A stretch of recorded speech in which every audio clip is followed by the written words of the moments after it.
It was a straightforward routine night on the pitch for Sporting, beating Nacional in the League Cup, Portuguese League Cup quarter-final through to the semi-final.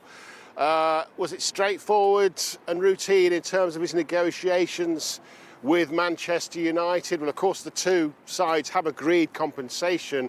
Amorim accepted that that's the case and accepted that it's now his decision, but he wants to take people he likes to work with him. So I think a lot of the talks at the moment are concentrating on his backroom staff. I guess aside from that, away from here, will there be a place for Ruud van Nistelrooy, of course, who is in interim charge, has only just arrived at the club? All that is being talked about, all that is being negotiated. That seems to be the main negotiation going on at the moment, and it's down to him in the end whether he accepts. But that twinkle in his eye, the mood music last night in that news conference, makes me think that this probably won't take too much longer. He was impressive in terms of the performance on the pitch and his performance off the pitch as well, which is so important when you're going to be the manager of a big club like Manchester United, one of the biggest clubs in the world. You need to be able to deal with the spotlight, with the good times, with the bad times, with the serious stuff, with the fun.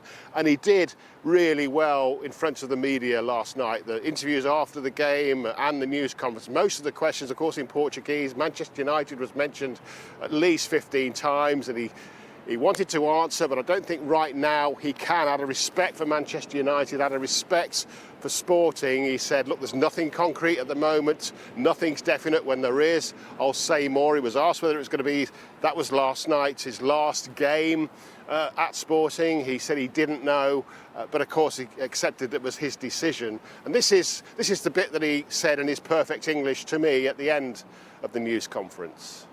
I wanted to ask you about your tactics tonight. No, not really. I've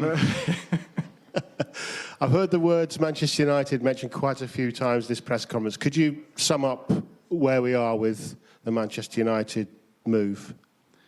We have to wait a little bit more to explain everything I need to explain, and then it will be very clear. But the club, obviously, they have to, if an approach is made for their head coach, because of the rules, have said that approach has been made and the compensation fee has been agreed. So it's now your decision, I guess. Yes, that's what I said. It's my decision. I will tell everything. So we have to wait. That's it. How long? I don't know. Will you be in the dugout at Old Trafford on Sunday? I will be here. Definitely. I don't know. So I'm being told by journalists in the know locally that João Pereira, you'll know his name, a former Portugal international, who's in charge of the Sporting B team, is being lined up to take over from Amorim should he go to Manchester United. But Amorim will be taking today's training session with Sporting, and he didn't wave goodbye last night. It wasn't a full stadium, it was a League Cup game. They've got a league game here on Friday, so maybe he'll reach a deal with Manchester United, but maybe it will be announced, but maybe he'll also want to be here on Friday night just to wave goodbye to the crowd who love him, and then potentially, who knows, be at Old Trafford, either in the dugout or in the stadium on Sunday for that game against Chelsea.